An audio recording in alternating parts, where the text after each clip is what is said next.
Olá, você que me segue no Rodrigo Silva, Arqueologia. Estamos de volta para o nosso bate-papo semanal sobre Bíblia, religião, teologia, cristianismo, arqueologia e, por que não, história de Israel. Aproveitando que eu ainda continuo aqui em Jerusalém, eu resolvi gravar esse vídeo aqui do famoso Muro das Lamentações. Muitas pessoas, ou talvez quase todas, já ouviram falar do Muro das Lamentações aqui em Jerusalém. Agora, qual o seu significado? Para que ele serve? Como são as orações que são feitas aqui? Será que qualquer pessoa de qualquer religião, de maneira indistinta, pode orar neste lugar? Ou apenas judeus? Então eu quero explicar um pouquinho disto para você, a relação do que é feito aqui nesse muro com a Bíblia Sagrada, com o texto bíblico, de maneira que você possa compreender um pouco mais o significado das orações, das preces que são feitas nesse lugar. Um pouco de arqueologia para você. Esse muro é chamado de Muro das Lamentações por uma alcunha dada por cristãos do Oriente e também do Ocidente, que não entendiam muito bem o rito que judeus praticavam aqui por séculos. Vamos lá e você vai entender. Aquelas pedras que você está vendo na parte mais baixa pertencem ao período de Herodes. Mesmo que você não seja um arqueólogo, você consegue ver nitidamente a diferença das pedras que estão na base para as pedras que estão no meio e as pedras que estão lá no topo. Eu tenho pelo menos 3 ou 4 diferentes tipos de pedras aqui, indicando que se trata de um muro que foi construído numa época, posteriormente alguém chegou, fez um reparo ou a construção de uma extensão do muro na parte de cima, e num período ainda posterior, outra pessoa chegou e fez uma construção ainda mais nova. Evidentemente, o que está na base é mais antigo, o que está no topo é mais novo. Pois bem, vamos lá. As pedras que estão na base pertencem à época de Herodes o Grande. As pedras que estão mais no meio são do período muçulmano aqui, das várias conquistas muçulmanas que houve aqui, especialmente durante o período otomano. Os otomanos dominaram Jerusalém desde 1517 até 1917, quando então eles saíram do país e começou o mandato britânico, e depois do mandato britânico, a criação do Estado de Israel. Vamos chegar mais perto aqui, vocês vão ver. Agora, em termos de Bíblia Sagrada, eu falei que as pedras que estão mais abaixo são do período de Herodes. Depois eu vou levar vocês mais pertinho do muro lá, para vocês verem essas pedras mais de perto.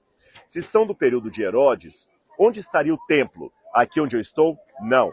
Na verdade, o templo ficava numa esplanada, numa plataforma, que estava localizada atrás desses muros. Então você pode imaginar que o que Herodes fez foi o seguinte: havia o templo ficava mais ou menos nessa posição, em cima do Monte Moriá. O templo que Jesus conheceu, ele fora construído no mesmo local onde havia sido erguido o templo de Salomão. Salomão ergueu um templo aqui, ele terminou esse templo por volta de 963, 965 a.C., aproximadamente. Esse templo foi destruído pelos romanos em 587 ou 586 a.C., e depois, na época de Zorobabel, Esdras, Neemias, um outro templo foi erguido. Esse templo que foi erguido continuou até a época do rei Herodes, Herodes o Grande. Aquele Herodes que, de acordo com o Evangelho, mandou matar as criancinhas em Belém. Herodes, apesar de ser um rei perverso, ele era um exímio construtor. Aqui em Israel há muitas fortalezas, palácios, estradas, porto, uma cidade marítima, a cidade de Cesareia, que Herodes construiu até mesmo para rivalizar as suas construções com aquelas que eram feitas pelos romanos. E Herodes, é lógico, nesse frenesi de deixar o seu nome, a sua logomarca em várias edificações, ele também queria construir um templo mais suntuoso. Eu explico a você por quê. Quando o segundo templo foi construído, depois que os judeus voltaram do cativeiro da Babilônia, muitas pessoas ficaram indignadas porque a arquitetura desse segundo templo era muito mais simples que a arquitetura do primeiro templo. De acordo com a Bíblia Sagrada, muitos adoradores que vinham a Jerusalém ficavam clamando: "Ah, que pena, porque esse templo não tem a glória do templo de Salomão." Mas aí Deus tomou de maneira poderosa o profeta e disse: "Vocês não têm que ter medo." Sabem por quê? Esse templo, apesar de ser mais simples, ele terá uma glória maior do que o templo anterior, porque o Messias, vai vir a este templo. Então, quando Herodes chegou aqui para governar esse país, contrário aos judeus que odiavam Herodes, ele queria então fazer desse templo um lugar mais suntuoso, mais hospitaleiro, mais grandioso, para a glória não do Deus de Israel, mas para a glória do próprio Herodes. Os judeus, é claro, não queriam que ele colocasse as mãos no templo e depois de uma longa luta aceitaram que Herodes construísse pelo menos uma plataforma sobre a qual o templo estaria. Essa plataforma então foi feita, você pode imaginar o templo aqui e a plataforma. Agora é lógico que uma plataforma, uma esplanada desta, precisa de sustentação, não é mesmo? Então eles colocaram pedras aqui e um muro de arrimo. Então imagine um muro segurando aqui a plataforma, também aqui, do lado de cá e desse lado. O muro que está do lado de cá é o muro que vai de frente para o Monte das Oliveiras, que está lá do outro lado. E o muro que fica aqui atrás, o muro ocidental, que é chamado de Western Wall, é justamente o muro das Lamentações que você está vendo aqui. Então esse muro que está aqui é justamente o que está atrás dessa plataforma erguida por Herodes o Grande. Agora raciocine comigo. Numa época em que os judeus não tinham o templo, o lugar mais próximo do templo que eles poderiam vir orar era aqui. Porém, Jerusalém ainda não estava na mão dos israelitas ou dos israelenses, porque isso foi antes da Guerra de 6 Dias. Somente depois da Guerra de 6 Dias é que Israel finalmente retomou Jerusalém. Então os judeus vinham orar ali. E como eles oravam, geralmente eles trazem na mão um pequeno livro chamado Sidur, que é um livro de orações. Eu vou mostrar esse livro para você lá embaixo. E quando eles oram balançando. É o balanço como se o Espírito de Deus estivesse passando por eles e o seu corpo, como a chama de uma vela, balançava. E por eles balançarem e balbuciarem palavras em hebraico ou ídish, que muita gente não entendia, pensavam que os judeus estavam lamentando. Aí veio a alcunha Muro das Lamentações. Embora o judaísmo nunca reconheceu esse lugar como Muro das Lamentações, e sim como Muro Ocidental. E a esplanada que hoje está aqui é chamada de Kotel. Percebeu? Agora você ficou curioso para ver as pessoas orando lá no Muro das Lamentações, ou melhor, no Muro Ocidental? Então eu vou pegar o celular e vou descer com você até lá, explicando passo a passo como funciona essa liturgia da oração feita aqui no Muro Ocidental, que é parte da estrutura do templo judeu, do Templo de Jerusalém, construído há 2000 anos e destruído pelos romanos no ano 70. Então vou mostrar para você, vem comigo. Pessoal, agora quando a gente entra aqui no Muro das Lamentações, você tem aqui vários chapeuzinhos desse aqui, chamado de kippah, tá bom? Nas igrejas cristãs, normalmente, você entra sem chapéu. Mas numa sinagoga, num lugar sagrado judeu, você coloca um kippah. Normalmente, eu poderia ficar apenas com o chapéu, que já substitui. Mas para ser bem característico, vamos com o kippah e depois eu explicar para vocês o sentido do kippah. Aqui você tem pessoas de várias religiões, de vários lugares, de vários países que vêm aqui, e eles apreciam vir orar aqui. E a liberdade é total. Aqui, nós temos um grupo de pessoas que devem ser Canadá, Estados Unidos, México, brasileiros. Às vezes a gente escuta aqui o português. E as mulheres normalmente oram do outro lado. Desse lado aqui só oram os homens. Eu estou segurando o kippah aqui para que o vento não carregue. Os homens oram desse lado, as mulheres oram do outro lado. E se você observar bem, eu consegui um câmera que ele está me ajudando aqui. Ele é inglês, ele não fala português, mas ele vai entender um pouco do que eu estou falando, porque ele entende um pouco de espanhol.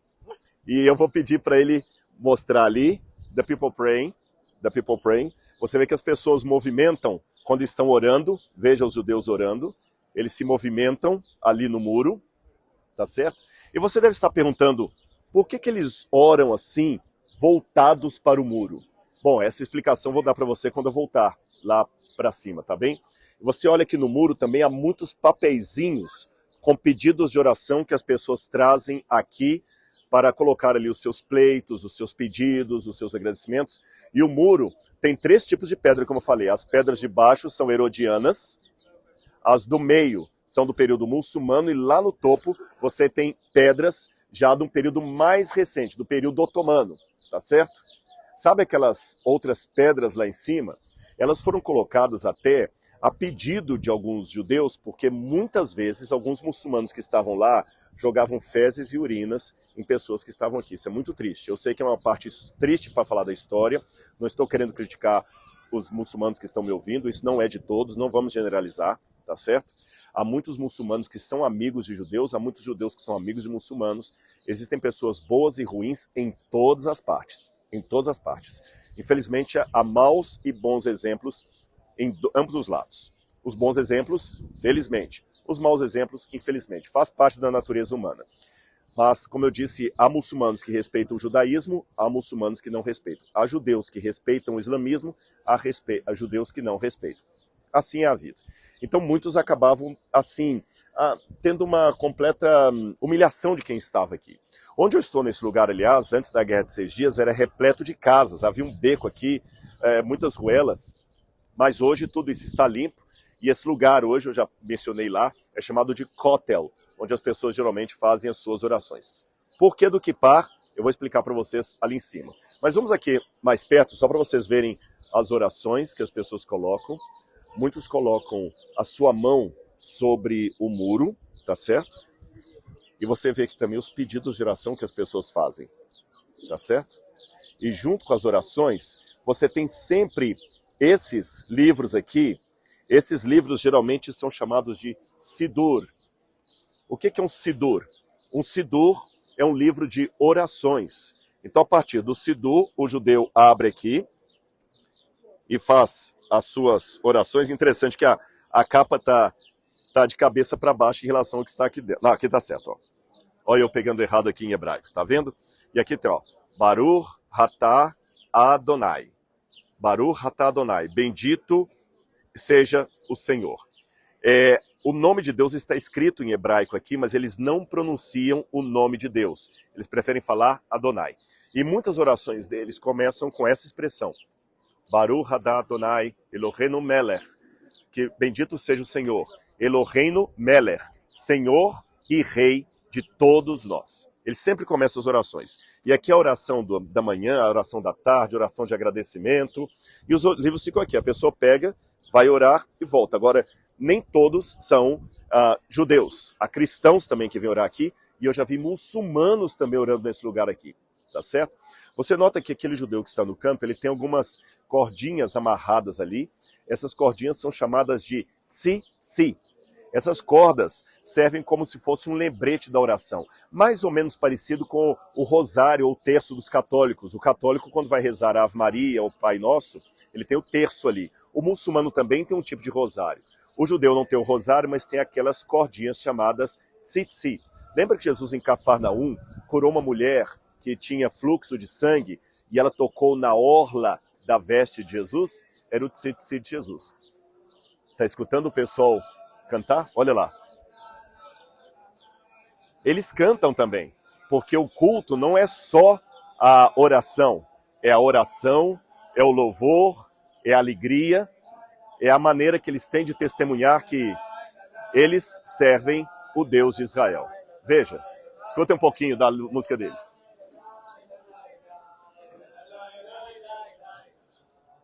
Esses judeus mais religiosos, eles têm várias origens. Olha lá, eles convidando as pessoas para orarem, estão vendo? Para cantar com eles.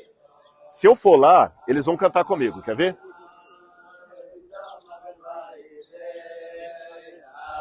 E aí?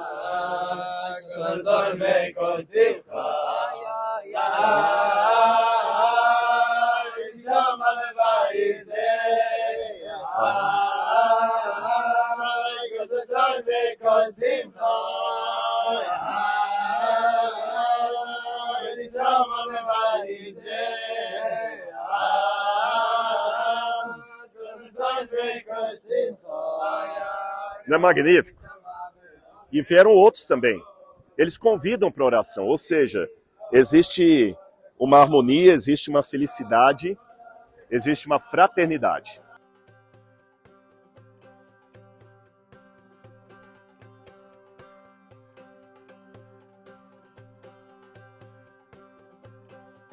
אני ישן נפש יהודי. מצוין. אהה. אחי, אתה מזל טוב, אוקיי. כל הכבוד. תודה רבה, להתראות. רגע, אני אתן לך גם ברכה. באיזה שפה אתה רוצה? בספרדית? Ok, ספרדית? sim? Ok, ok, cala cavalo. Ele me deu um livro aqui, Amar ao Próximo com Abnegação, e ele insistiu, se você tem lá nos seus ancestrais, depois eu conto para vocês isso, que o meu Pereira, eu descobri que eu tenho ancestrais judaicos lá atrás, que vieram de Espanha para Portugal. Eu conto essa história num outro vídeo, mas ele me deu aqui o folheto e está insistindo, vem para Israel, vem para Israel. Eu tenho que testemunhar para ele também que o Messias já veio. Mas isso é uma coisa que a gente vai fazendo com calma, com exemplo, com amor, com respeito. Agora eu vou voltar para a Laura lá para terminar de contar para vocês o que significa tudo isso que nós vimos aqui, tá bom? Vem comigo. Muito bem, pessoal. Fui lá, filmei, já voltei. A Laura agora está me ajudando. Agradecer ao inglês que me ajudou. Vocês viram que foi tudo no improviso. A dança não estava programada, o bate-papo com aquele judeu não estava programado. As coisas que aconteceram lá, mas esse é o Muro das Lamentações. Ou melhor, corrigindo, o Muro Ocidental. O Muro quase da alegria, você percebeu? Agora, falta eu explicar alguns símbolos para você. Já expliquei o tzitzi, que são as cordas de oração. Já expliquei para você o tefilim, que é aquele onde está escrito Shema Israel, Adonai Eloheinu, Adonai Echad, que o judeu veio ali, me deu o folheto. Agora, falta mais uma coisa. Eu quero explicar para você o que significa o kippá. O kippá para eles, é interessante que a palavra kippá em hebraico vem da mesma raiz da palavra kippur, que significa perdoar, que significa cobrir. Aliás, a mesma raiz hebraica de kippá era a palavra que descrevia a tampa da Arca da Aliança. Você lembra daquele baú feito de madeira de acácia, recoberto de ouro, e a tampa era de ouro puro? Essa tampa chamava-se propiciatório, conforme a tradução em português. Pois propiciatório no hebraico vem da mesma raiz de kippar, de kippur, que é cobrir, perdoar. O dia do perdão é chamado em hebraico de Yom Kippur. Então, quando você está com um kippar na cabeça, algo para você ser coberto, tem alguns significados importantes. O primeiro deles, significa que eu não sou eterno. O kippar mostra que eu tenho meu limite. Em segundo lugar, significa que eu estou constantemente na presença de Deus. E em terceiro lugar, já que você tem que usar uma cobertura para estar diante do sagrado, eu não posso esquecer que mesmo fora da sinagoga, minha vida continua sendo religiosa. Traduzindo em linguagem cristã, mesmo fora da igreja, você tem que continuar sendo um servo de Jesus. Aliás, falando em Jesus, alguém pode estar perguntando, por que você não aproveitou e pregou de Jesus para aquele judeu ali? Não é bem assim que as coisas funcionam. Você tem que testemunhar de Jesus com maturidade, com sabedoria e respeito acima de tudo.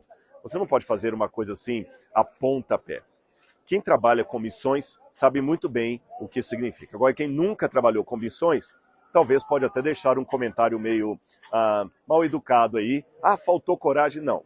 Nós temos que ter sabedoria e prudência. Lembra que Paulo dizia que fiz-me fraco para ganhar os fracos, fiz-me grego para ganhar os gregos, fiz-me judeu para ganhar os judeus.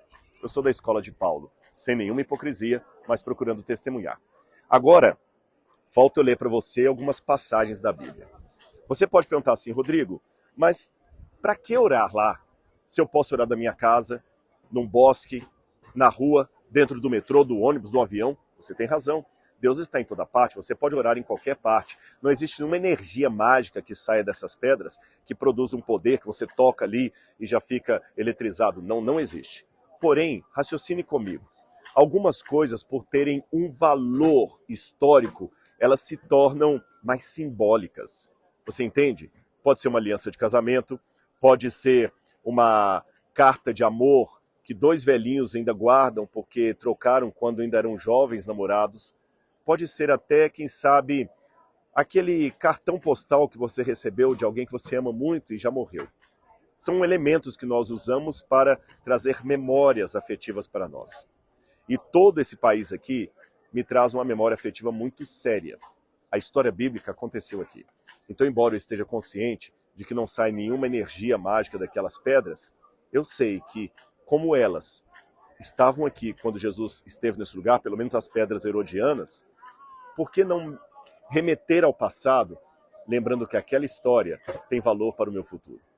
Quanto a esse ato de orar voltado para a parede, como você viu os judeus lá embaixo, eu quero ler uma passagem para você. Olha o que diz 2 Reis, capítulo 20, versículo 2. O rei Ezequias recebeu uma notícia que ele estava com uma doença mortal e que ele corria risco de vida. Quando ele recebeu aquela notícia terrível que ele iria morrer, deixa eu só afastar aqui um pouquinho, porque o irmão ali está empolgado mandando o vídeo dele e está falando bem alto. Quando o rei Ezequias recebeu a notícia de que ele iria morrer, a notícia chegou para ele assim. 2 Reis, capítulo 20. Por esse tempo, Ezequias adoeceu de uma enfermidade mortal. O profeta Isaías, filho de Amós, foi visitá-lo e disse: Assim diz o Senhor, ponha em ordem sua casa, porque você morrerá, você não vai escapar. Então Ezequias virou o rosto para a parede e orou ao Senhor, dizendo. Viu? Essa prática de orar voltado para a parede já vem desde os tempos bíblicos. Então Ezequias estava angustiado, voltou-se para a parede e orou. Nem toda oração precisa ser de lamento. Lembre, não estou falando do muro das lamentações, e sim do muro ocidental.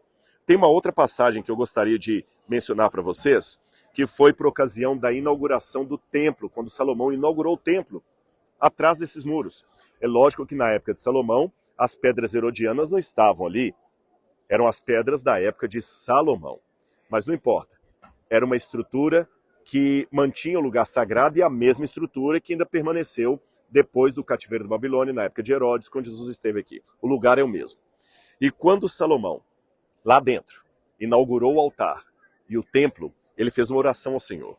1 Reis, capítulo 8, versículo 22 diz: Salomão se pôs diante do altar do Senhor, na presença de toda a congregação de Israel, estendeu as mãos para o céu e disse: Ó Senhor, Deus de Israel, não há Deus como tu, em cima nos céus, nem embaixo da terra. E ele começa a falar, o Senhor guarda a aliança. E ele vai pedindo uma oração longa. Compensa você ler na sua Bíblia, 1 Reis, capítulo 8, versos 22 em diante. E Salomão pede, Senhor, quando faltar comida na terra, que as pessoas vierem pedir aqui, atende do céu, Senhor, do teu trono, da tua habitação. Por exemplo, o verso 37, quando houver fome na terra ou peste, quando houver cretamento ou ferrugem, gafanhotos ou larvas, quando os inimigos cercarem a cidade ou país ou houver alguma praga ou doença, que toda oração ou súplica que qualquer homem ou todo o teu povo de Israel fizer, conhecendo cada ferida do seu coração e estendendo as mãos na direção desse templo, ouve tu no céu, lugar da tua habitação, e perdoa, Senhor. Age e dá a cada um segundo os seus caminhos. E no verso 41 ele diz, e também ao estrangeiro, que não for do teu povo de Israel, porém vier de uma terra distante por amor do teu nome, porque ouvirão do teu grande amor e da tua mão poderosa e do teu braço estendido. E esse povo vier, e orar voltado para esse templo, Senhor, ouve nos céus, lugar da tua habitação, tudo o que o estrangeiro pedir, a fim de que todos os povos da terra conheçam o teu nome, para que se tornem como o teu povo de Israel, e para saberem que este templo que eu dediquei será chamado pelo teu nome. Lindo, não é mesmo? Isso foi por volta de 960 anos antes de Cristo, 963 para ser mais preciso.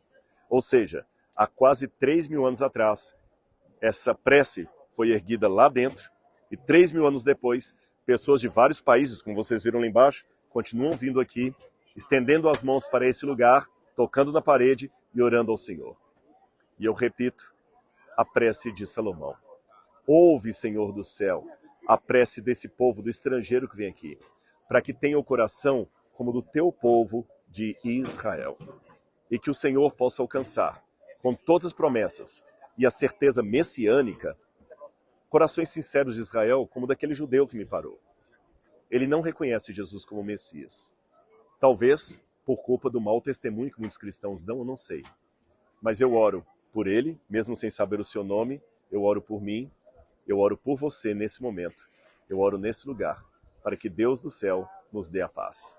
Que Deus abençoe você, um grande abraço e até o nosso próximo vídeo. E se você ainda não é inscrito no canal, se inscreva. Um grande abraço, fique com a graça de Deus.